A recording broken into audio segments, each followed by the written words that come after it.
Hey guys, I'm back to show all the receipts that I have of me talking to my lawyers via email. There's obviously cause, but... Oh my god, Mikayla Nogueira's lippies are bumpy and clumpy. Fans are now discovering that when they try the Mikayla Nogueira lip balm, that it's clumpy, bumpy. The videos are out there. Let me roll you the clip. Here we go. What in the world?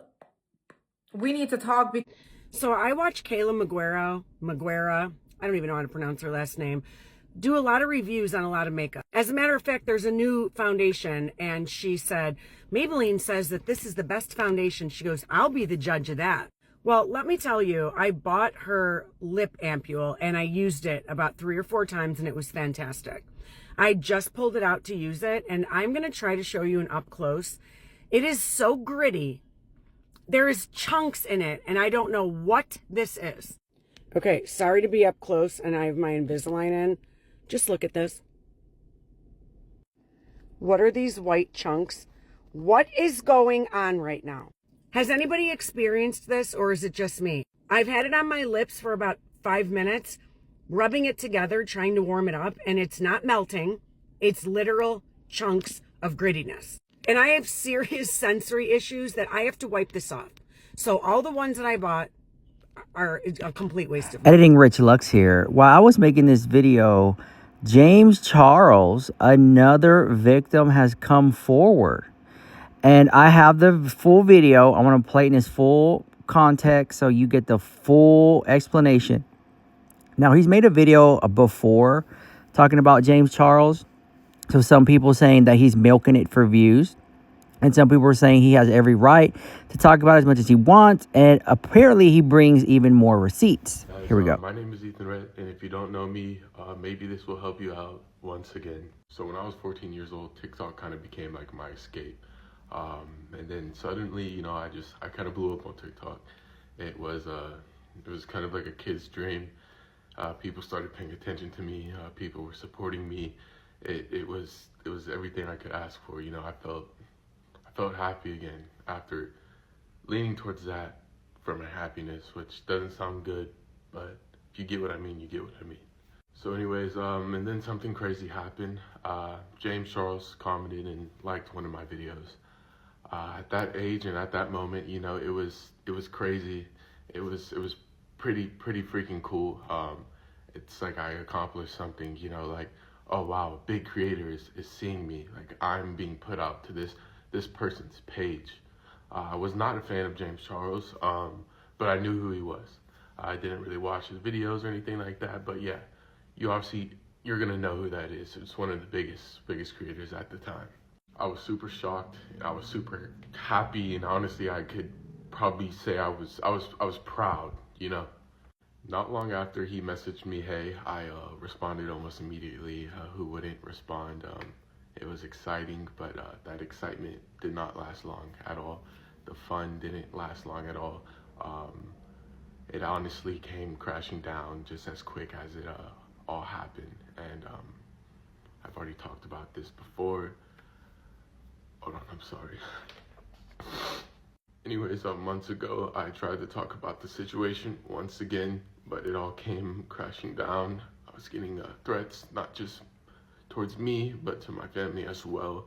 People were messaging my family. People were calling me closeted. People were just doing some pretty mean things. And on top of that, my videos got taken down once again. So I said, you know what, I'm done and I'm over it. No one believed me and everyone thought I was just making something up, which is my fault because I never showed as much proof as I do have, and that's what I'm going to do now. Conversations that I've had with my lawyers via email and conversations I've had with, you know, the detective in that state at the time, I kept to myself because, you know, that's not just my privacy. You know, those people have families as well, and I didn't want to get them involved. But why should I protect people who never protected me? So I'm going to be speaking about it, and I'm going to be going deeper into it, deeper than I've ever been, with proof of me having conversations with my lawyers and emails and just everything else.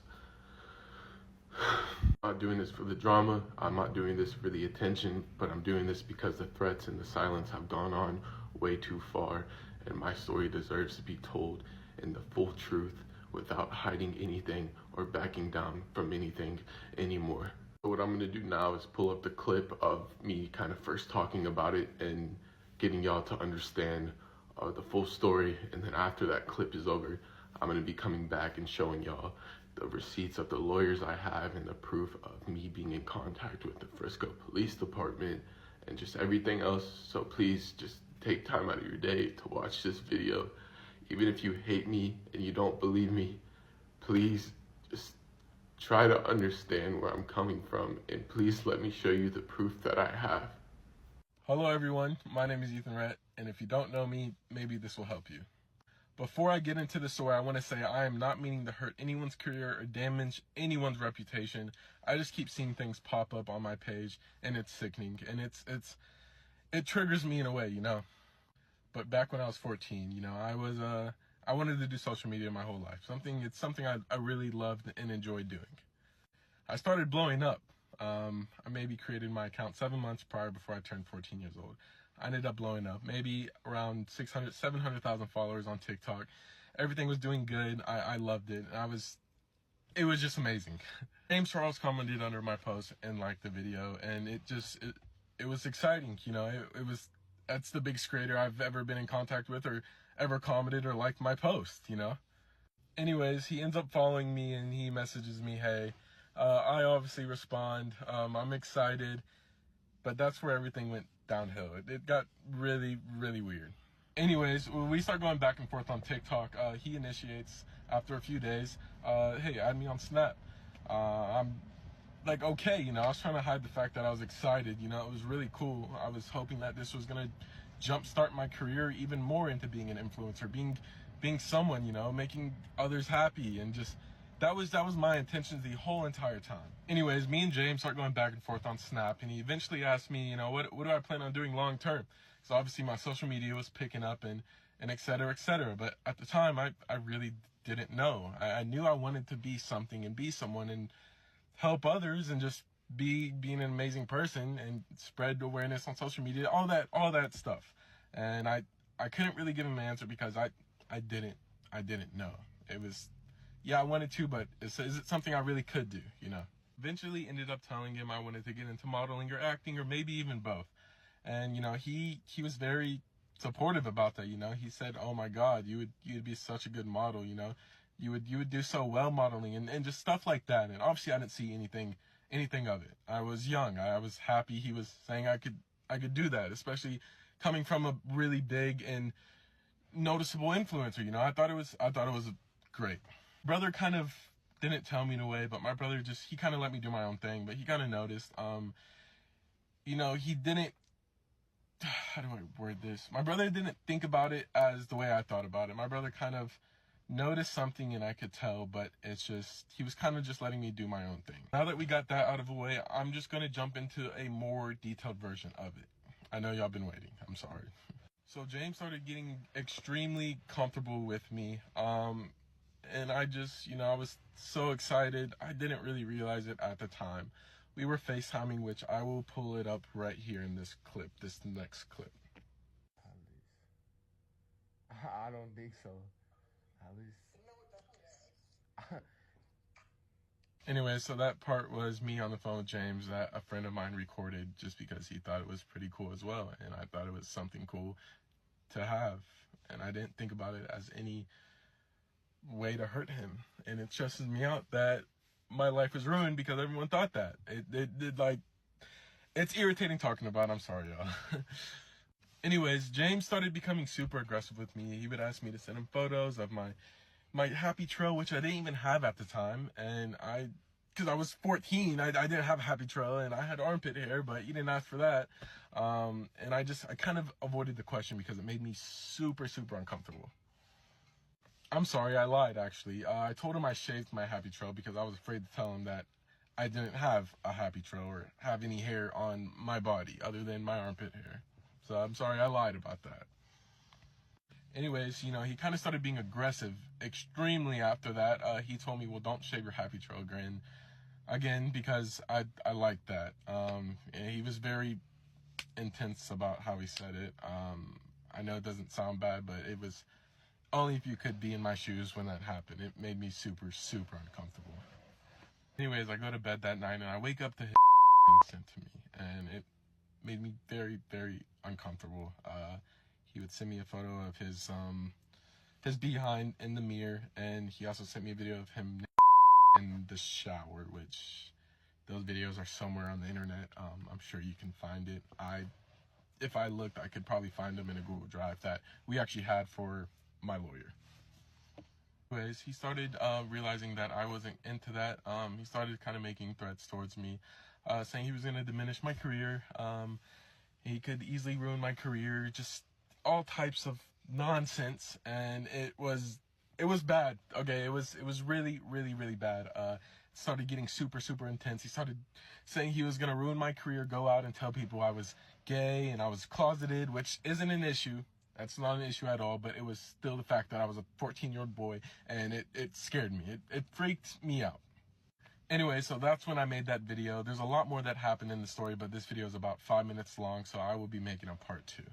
Thank you guys. By the way, I just want to say I am not trying to diminish anyone's career. I'm not trying to ruin anyone. I'm just getting my story out once again because it was put under the rug, and it's not fair to anybody that has gone through this.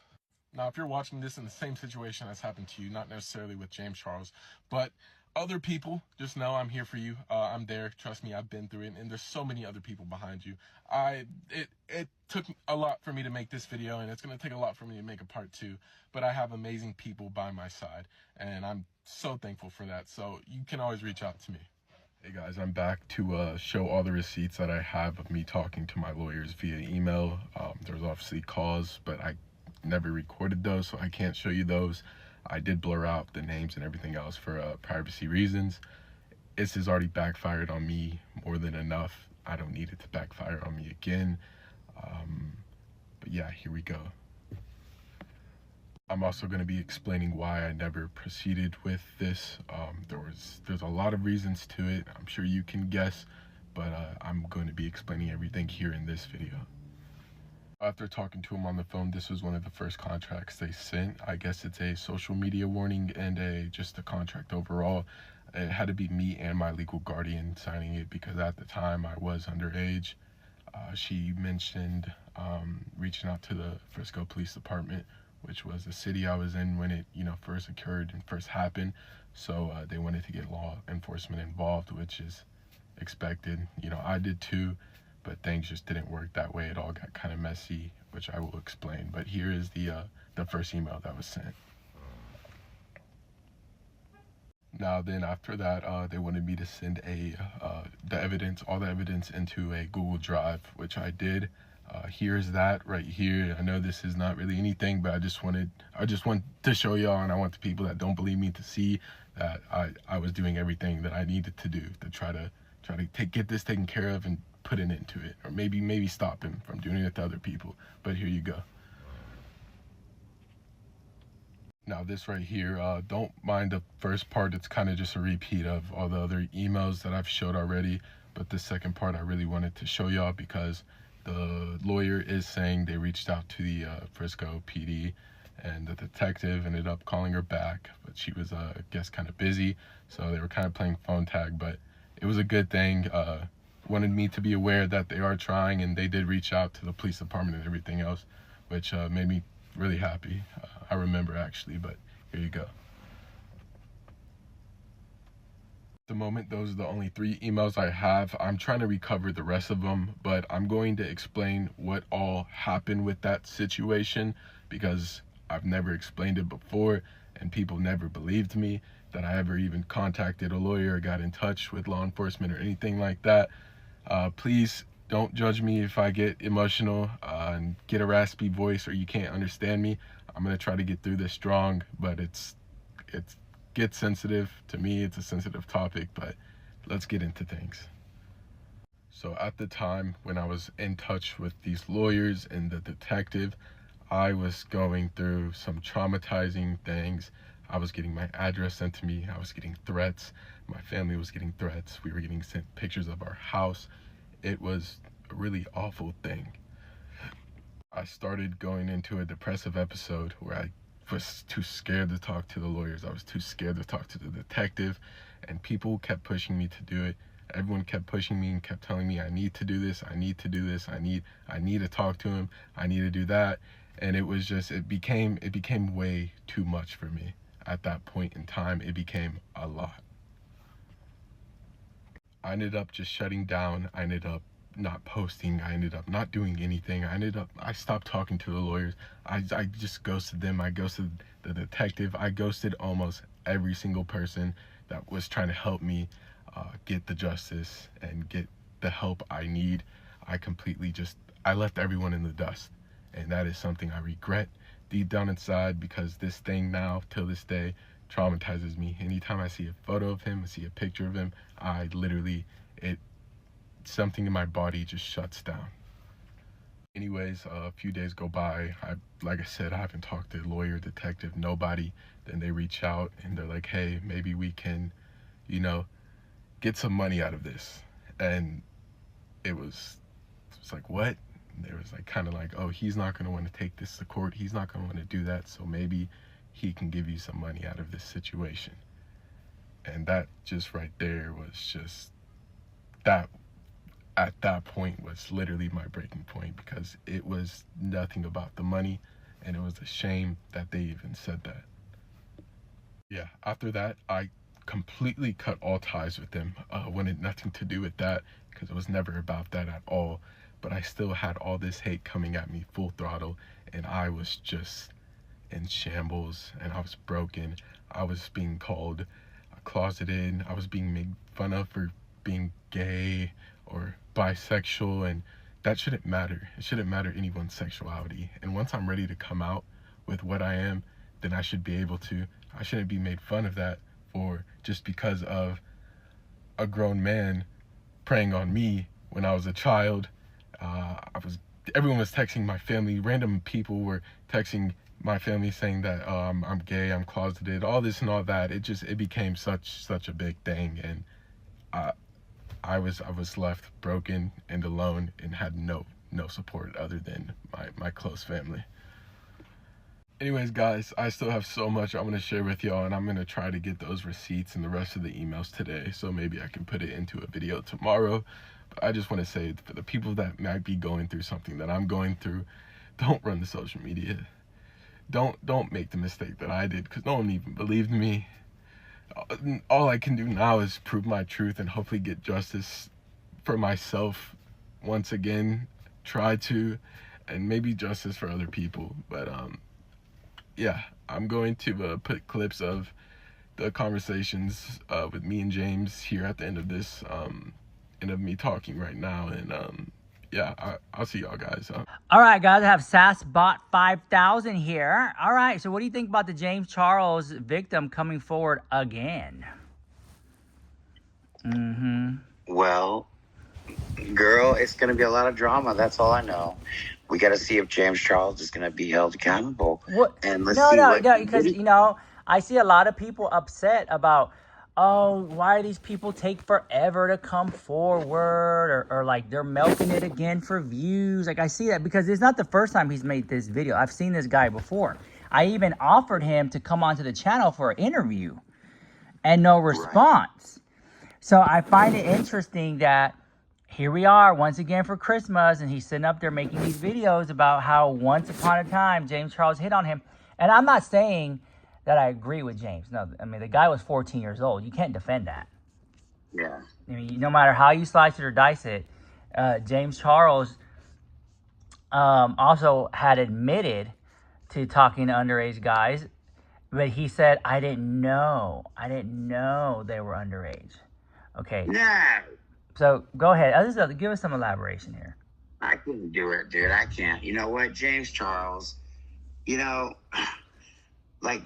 is right. Just like, with the guy that's coming forward, we understand that. We're glad that he came forward now. At the end of the day, that's all that matters, is that he's able to come forward and finally get some recognition, finally shed some light on the situation in order for him to heal. Okay? Yeah. And at the end of the day is it's only about whether or not the law or what laws were broke or anything. It's about a time limit. There's always a time limit on things. The reason why people get so upset, like me, I get upset too about it. Like, why would you wait so fucking long? And there's a time limit on it. You have a time limit of a certain amount of years. Well, sometimes you do, but That's true. I think hurt people. He wants to let people know what James Charles did, and he wants to just drive it home that James Charles knew, because that's what he wants to drive. He wants to drive that home. Like, James Charles knew about this. Like, that's what. Yeah, we all know that Predator palette. I mean, James Charles and his painted palettes. You know, he's going downhill from. He's not getting any sales. You know, he claims he's broke, but besides that, yeah, he did say that. You know, James Charles did say that he was broke. But yet he's taking lavish trips with his family outside in Switzerland and stuff like that, or in Australia right now, right? Mm-hmm. But at the same time, I think that, you know, James Charles needs to be held accountable, and he might need to do some, I think that, let's just hope that there's going to be some civil lawyers and some actual courts. Yeah, we'll see what happens. Hold on. Like Jaclyn Hill 2.0 all over again. She has not addressed it. Now, some people said, well, she addressed the slow shipping. She addressed the slow shipping in the middle of a video and then buried it by posting a whole bunch of other videos. I'm just being honest. That's bad business. That's deceptive. That's hiding it. Okay, but if you want to say she addressed it, she addressed it. She has not addressed the how sticky it was for people. Now the people are saying that it's clumpy. She hasn't addressed that. How do you stay in business like this? You know, and the people who did complain about the Mikayla Nogueira lippies, some of them got a refund and they got their money back. For Mikayla Nogueira and POV, where are our orders? Where are they at? Because it's crazy that all of the big influencers that have posted their reviews received the free product, but the customers that actually paid, our products are sitting in New Jersey with the shipping label that has been created, but there is no update. Like, Mikayla, you need to make an update. You need to say where these people's orders are, because I'm never ordering from you again, ever. I'm literally never ordering from you again. I have the skin prep line and I love it. So that's why I ordered the lip kit, because I like to amp it. But it's not worth it to pay money and not receive the order. And on your website, it states that it takes 3 to 5 business days to receive the order. Okay, well, the order was made at 12 o'clock on launch day, on 11/4, and today is November 17th, and there is still no update. There's still no update. I have emailed, and we're getting to the orders. Okay, that's not a response. Like, I want to know where my order is. Like, this is so frustrating. Like, as a business owner, why are you not saying anything? You're just going and getting your hair colored and acting like this big change to distract from the issue that you're having and the problem that your customers are having, but you're not saying anything. I'm not going to be supporting you whatsoever anymore, because this is absolutely ridiculous. People that spend their money but have... Why? Because it's not your company. Oh, okay, the investors. Okay, got it. It's... I want to talk about this a little bit more, but I just... at least reach out to them, apologize. Now, the woman says she used it for a couple days, and then after that, it started to do that with her lips. I just find that to be gross, nasty. What is going on?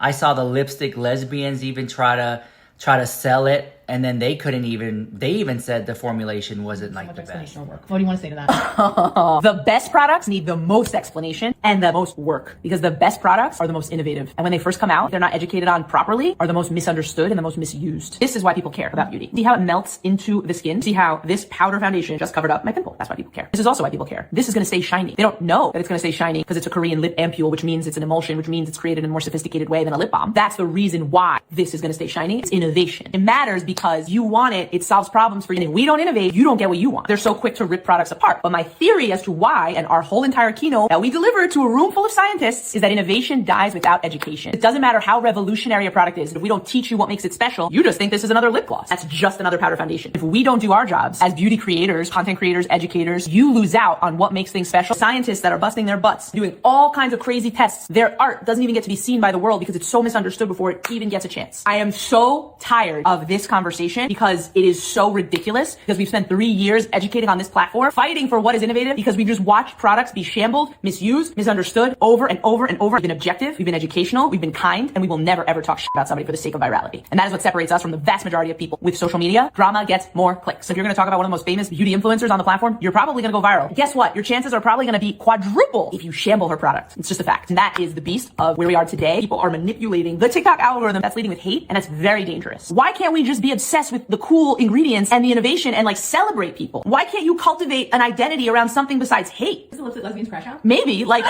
this is where we are. It's not about the love of beauty, is it? It's about ripping people apart. But on this platform, we lead with love. We lead with education. I'm going to break down every single detail that I possibly can give you. 2026, I'm done. I'm going to go deeper in education and deeper in innovation than I ever have before, because I know you all want more and you want better beauty. You don't want the same shit on repeat. We feel it. There's fatigue. So let's bring some real innovation and let's talk about it every day together. Mic drop. Good product shouldn't be. All right, so let's talk about Glamzilla and how she scapegoated Mikayla Nogueira and how people are... I'm ready, dude. Go, I'm ready. Go ahead. I'm so fucking ready now. Okay. I'm going to not try to cuss as much, and I want to be just as good and just as hard on what I have to say about Glamzilla and the lipstick lesbian. Yeah, lovers. and the lipstick lesbians, yeah. You know, Mikayla Nogueira's, she didn't take any accountability, and she's not going to. We talked about this, right? Mikayla. Let's tell the world what our point of view, Rich. Okay. Now, what is your point of view with what you see in the future of POV? And what do you think 5 years from now, I don't really see it. Yeah, I see it at Marshall's, Target, and that's okay. I like shopping at Marshall's and Target. I like shopping at Ross and Burlington. There's nothing wrong with that. It's just this was just another influencer brand. This was just another influencer brand for me, and I don't expect Mikayla to come out with anything that we haven't already seen. I don't think that she has the same influence like she used to. And I'm actually quite pissed the fuck off that all these influencers are defending her or making videos saying, oh, POV failed on education. They should have educated the consumer. But it's a good product. It's a good product, but they should have educated the consumer. I'm thinking like, girl, if it was anybody else, y'all would have tore it to shreds. No, I'm tired of these influencers basically sanctifying some of these shitty products. Like when the Patrick Tall stuff was falling out of the pan. What? Oh, well, consumers just need to know that it's a slurry and slurry's fall out of pans. I'm like, girl, no. A consumer just wants a good product. It's not going to fall out of the pan. How are you going to justify that? This stickiness, tackiness. At the end of the day, Mikayla marketed this as a lip balm, and she went, and she said it's not sticky, and she said put as much on as you like. Okay, she said that herself. She sold it that way, and when people bought it, that's not what it was. The fault falls on Mikayla, not POV. Right. So why aren't these people saying, girl, Mikayla marketed this wrong to her own audience? What? Oh, I'm so pissed off. What person is going to come out with makeup, okay, and then market it wrong to their whole entire audience? Right. And, hold on.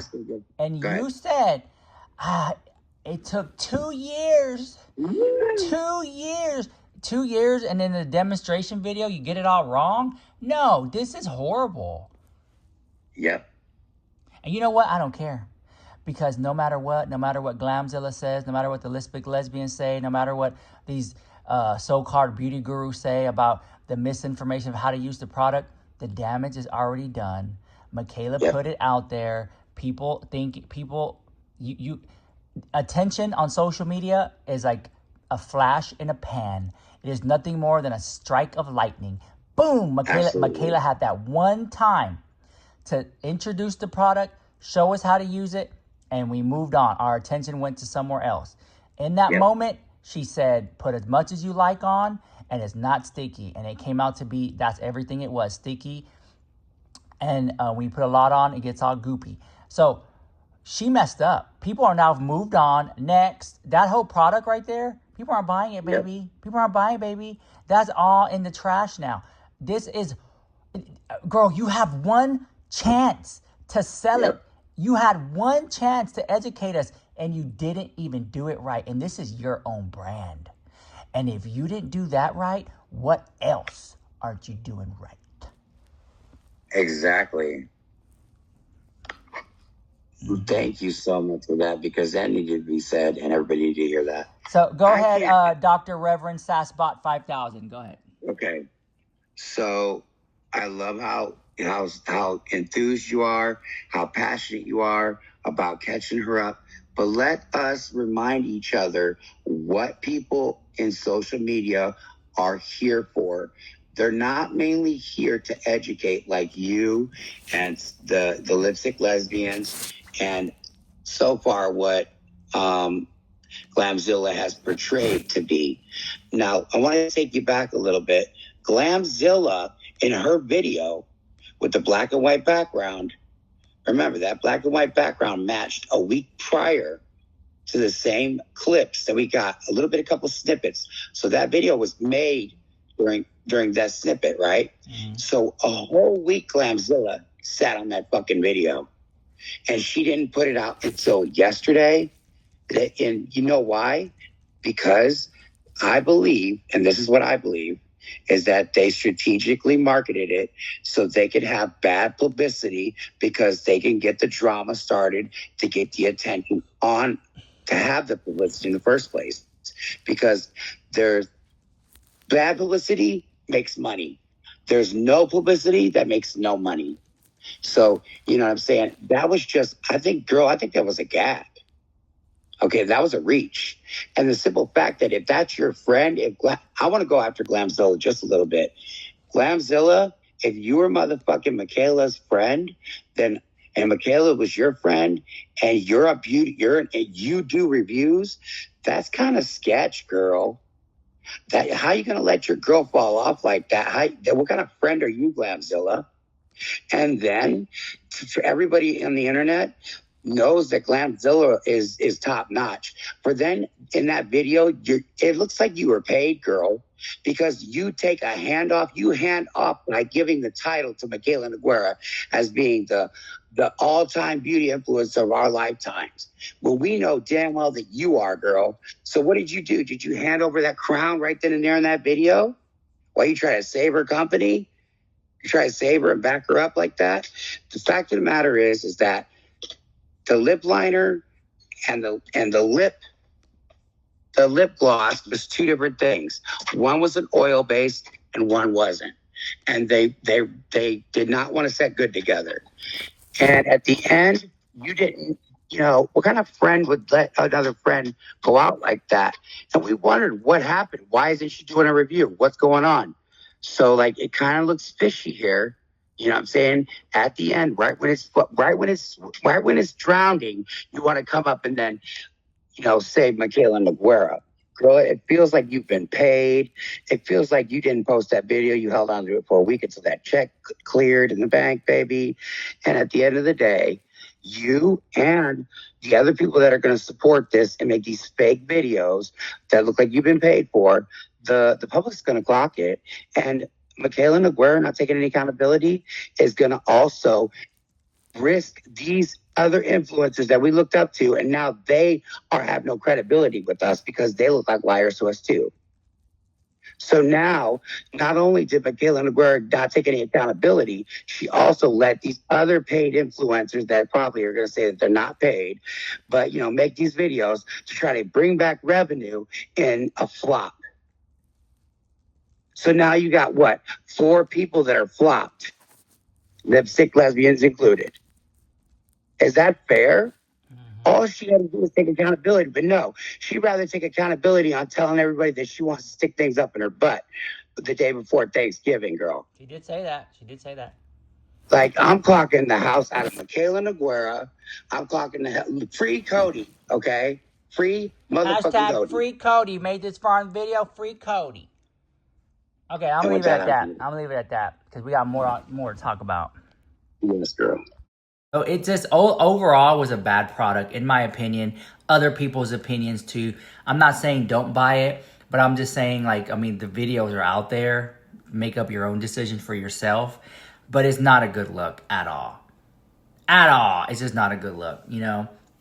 Anyways, I want to talk about this more further. Maybe we'll get some community corner and get some people's thoughts about this. But the videos that I've seen, this is absolutely 100% embarrassing. This is a brand new brand, and I keep saying this.